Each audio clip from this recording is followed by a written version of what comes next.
তোমরা কি জানো এই একাদশী পালন করলে বছরে 24টি একাদশীর ফল লাভ হয়।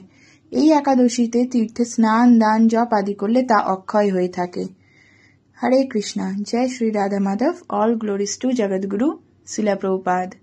জ্যৈষ্ঠ মাসের শুক্ল পক্ষের এই একাদশীর নাম নির্জলা একাদশী অথবা পাণ্ডবা একাদশী বা ভীমসেন একাদশী নামে প্রসিদ্ধ। ভীমসেন একাদশী কেন? কারণ ভীমসেন নিজেই একাদশী পালন করেছিলেন। তার পালনের পর থেকেই এই একাদশী আর এক নাম ভীমসেন একাদশীও। এখন আমি তোমাদের এই নির্জলা একাদশী ব্রত কথা পাঠ করে শোনাব। জ্যৈষ্ঠ মাসের শুক্ল পক্ষের এই একাদশী ব্রত সম্পর্কে ব্রহ্মবৈবর্ত পুরাণে শ্রী ভীমসেন ব্যাস সংবাদে বর্ণিত হয়েছে।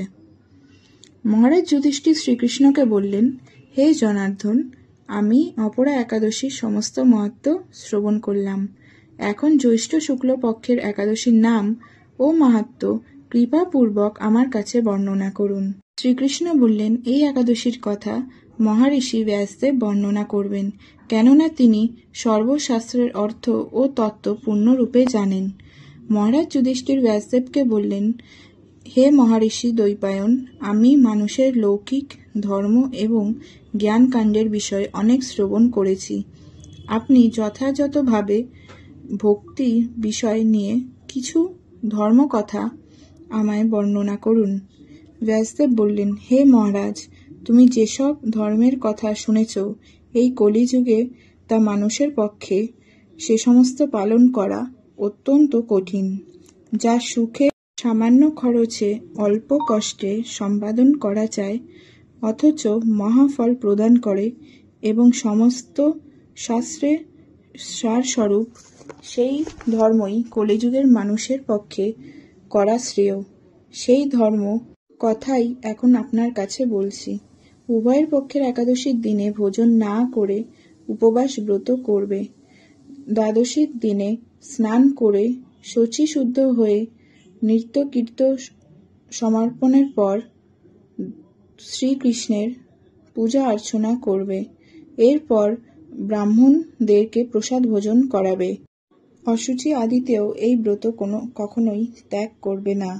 যে সকল ব্যক্তি স্বর্গে যেতে চায় তাদের সারা জীবন এই ব্রত পালন করা উচিত। পাপকর্মের রত ধর্মহীন ব্যক্তিরাও যদি এই ব্রত পালন করে ভোজন না করে, তবে তারা নিরয় দুঃখ থেকে রক্ষা পায়।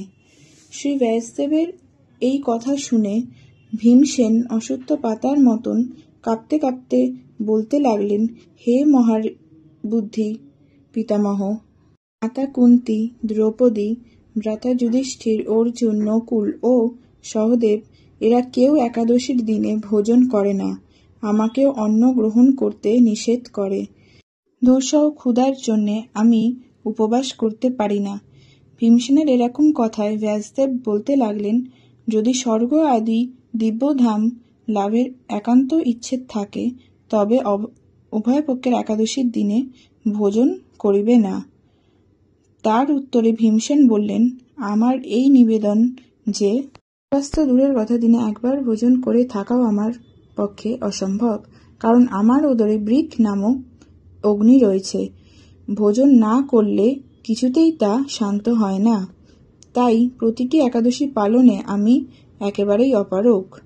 হে মহারিষি, আপনি একটি মাত্র একাদশীর পালন করে যাতে আমি দিব্যধাম লাভ করতে পারি, এরম কোনো একাদশীর কথা আমায় নিশ্চয় করে বলুন। তখন ব্যাসদেব বললেন, জ্যৈষ্ঠ মাসের শুক্ল পক্ষের একাদশীতে জলপান অবধি না করে উপবাস থাকবে, তবে আচমনে দোষ নেই। ওই দিন অন্ন আদি গ্রহণ করলে ব্রত পালন হয় না। একাদশীর দিনে সূর্য উদয় থেকে দ্বাদশীর দিনে সূর্য অস্ত পর্যন্ত জলপান বর্জন করে অনায়াসে 24টি একাদশীর ফল লাভ হয়। বছরে অন্যান্য একাদশী পালনে অজান্তে যদি কখনো ব্রত পালন না হয়, তাহলে এই একটি মাত্র একাদশীর দিনে সব দোষ দূর হয়।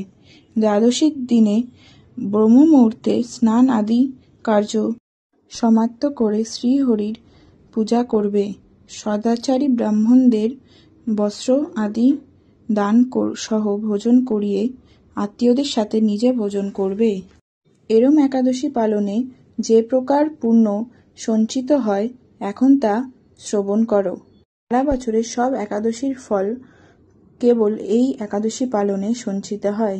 শঙ্খচক্র গদা পদ্মধারী ভগবান শ্রীকৃষ্ণ আমাকে বলেছেন, বৈদিক ও লৌকিক যারা একমাত্র আমার শরণাপন্ন হয়ে এই নির্জলা একাদশী ব্রত পালন করে তারা সর্বপাপ থেকে মুক্ত হয়। বিশুদ্ধ কলিযুগে ধর্ম সম্পদ দানের মাধ্যমে সদ্গতি বা স্মার্ত সংস্কারের মাধ্যমে যথার্থ কল্যাণ লাভ হয় না। কলিযুগে ধ্রুব বসিদ্ধি নেই। কলিতে শাস্ত্রোক্ত সংস্কার বিশুদ্ধ হয় না, তাই বৈদিক ধর্ম কখনোই সুসম্পন্ন হতে পারে না। হে ভীমসেন, তোমায় বহু কথা বলার প্রয়োজন কি? তুমি উভয় পক্ষের একাদশীতে ভোজন করবে না। যদি তাতে অসমর্থ হও তাহলে জ্যৈষ্ঠ মাসের শুক্লপক্ষের একাদশীতে অবশ্যই নির্জলা উপবাস করবে। এই একাদশী ব্রত ধন ধান্য ও পুণ্যদায়িনী। যমদূতগণ এই ব্রত পালনকারী ব্যক্তিকে মৃত্যুর পর স্পর্শ করতে পারে না। শ্রী ভীমসেন সেই দিন থেকে নির্জলা একাদশী পালন করতে থাকায় ওই দিন থেকে নির্জলা একাদশী নাম পাণ্ডবা নির্জলা একাদশী বা ভীমসেন একাদশী নামে প্রসিদ্ধ হয়েছে। এই নির্জলা একাদশীতে পবিত্র তীর্থে স্নান দান জপ কীর্তন আদি যা মানুষ করে তা অক্ষয় হয়ে থাকে। যেই ব্যক্তি ভক্তি সহকারে এই নির্জলা একাদশী মাহাত্ম্য পাঠ ও শ্রবণ করবে তিনি বৈকুণ্ঠ ধাম প্রাপ্ত হন। হরে কৃষ্ণ, জয় শ্রী রাধে। তো তোমরা শুনলে এটা হচ্ছে নির্জলা একাদশী ব্রত। পালন করো। এই ব্রত কিরমভাবে পালন করবে যারা জানো না, অনেকেই জানো, যারা জানো না সেটা আমি নেক্সট ভিডিওতে বলে দেব। হরে কৃষ্ণ।